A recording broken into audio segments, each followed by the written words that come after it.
नमस्कार विद्यार्थी मित्रांनो, स्वागत आहे तुमच्या मराठी जॉब शैक्षणिक यूट्यूब चॅनलवर. तर आपण आज महावितरण भरती 2024 करिता प्रश्नपत्रिका भाग 2 पाहणार आहोत. व्हिडिओ खूप महत्त्वाचा होणार आहे. व्हिडिओला शेवटपर्यंत नक्की पहा. चॅनलवर नवीन असाल तर चॅनलला आवश्यक सबस्क्राईब करून घ्या. तर बाजूला असलेले बेल आयकनचे बटनसुद्धा प्रेस करा. चला तर प्रश्नांकडे वळूया. प्रश्न क्रमांक पहिला. What is the possible range to measure the size of the in standard wire gauge?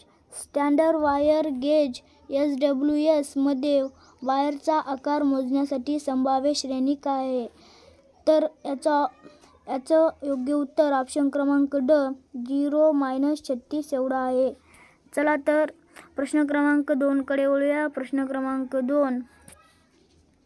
Which conductor are used for distribution line? वितरण लाईनसाठी कोणते कंडक्टर वापरले जाते? तर वितरण वायरसाठी ऑप्शन क्रमांक ब इन्सुलेटेड सॉलिड हे वापरले जाते. चला तर प्रश्न क्रमांक 3 कडे वळूया. प्रश्न क्रमांक 3. भिंत घड्याळात वापरल्या जाणाऱ्या अल्कधर्मी पेशीद्वारे निर्माण होणाऱ्या विद्युतदाब काय आहे? तर याचं योग्य उत्तर ऑप्शन क्रमांक ब हे राहील. चला तर प्रश्न क्रमांक 4 कडे वळूया. प्रश्न क्रमांक 4. PMMC साधनांचा स्केल डॅश आहे? तर PMMC साधनांचा स्केल ऑप्शन क्रमांक क हा आहे. चला तर प्रश्न क्रमांक 5 कडे वळूया. प्रश्न क्रमांक 5. शिसे आम्ल घटकासाठी सामान्य व्होल्टता आहे? तर शिसे आम्ल घटकासाठी सामान्य व्होल्टता 2 व्होल्टेज एवढी आहे. चला तर प्रश्न क्रमांक 6 कडे वळूया. प्रश्न क्रमांक 6. HP किती वॉट्सचा समूल्य आहे? तर HP किती वॉट्सचा समूल्य आहे? तर याचं योग्य उत्तर ऑप्शन क्रमांक ड 744 ए आहे. चला तर प्रश्न क्रमांक 7 कडे वळूया. 1 किलोवॅट तास म्हणजे विद्युत परिपथामध्ये 1 तासासाठी 1 किलोवॅट पॉवर वापरली जाते तेव्हा वापरल्या जाणाऱ्या विद्युत ऊर्जेचे प्रमाण ज्यूल्समध्ये व्यक्त करा. तर याचं ऑप्शन क्रमांक ब हे योग्य उत्तर आहे. चला तर प्रश्न क्रमांक 8 कडे वळूया. प्रश्न क्रमांक 8. What is the capacitance value of capacitor that request 0.5 coulomb to charge to 35 volt? 35 volt charge करण्यासाठी 0.5 कुलॉम्ब आवश्यक असलेल्या करण्यासारखे कॅपॅसिटन्स मूल्य काय आहे?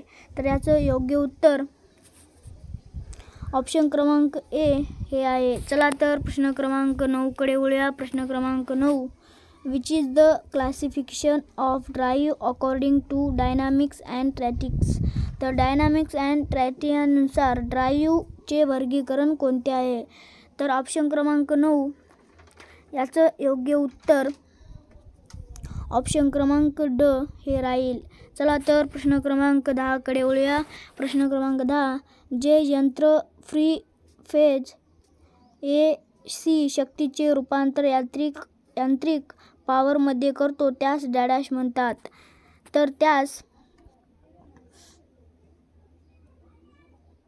ऑप्शन क्रमांक सी हे योग्य उत्तर आहे.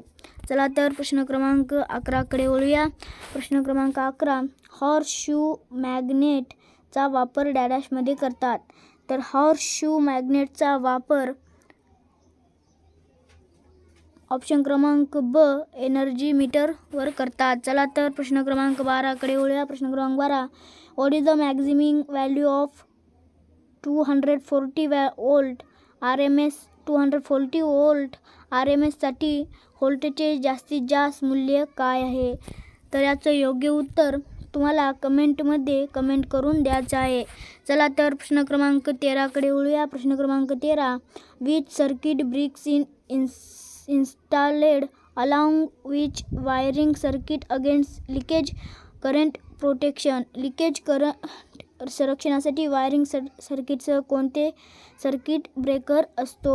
तर याचं योग्य उत्तर ऑप्शन क्रमांक अ हे राहील. चला तर प्रश्न क्रमांक 14 कडे वळूया. प्रश्न क्रमांक 14. Which Which type of soldering flat is used for soldering galvanized iron? लोह सोल्डरिंग कोणत्या प्रकारच्या सोल्डरिंग फ्लक्स वापरले जातो?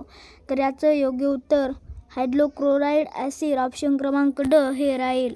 चला तर प्रश्न क्रमांक 15कडे वळूया. तर प्रश्न क्रमांक 15, which type of joint in used for extracting the length of conductor in overhead line? Overhead लाईनमध्ये कंडक्टर लांबी वाढवण्यासाठी कोणत्या प्रकारचे जॉईंट वापरले जाते? तर याचं योग्य उत्तर ऑप्शन क्रमांक ड हे आहे.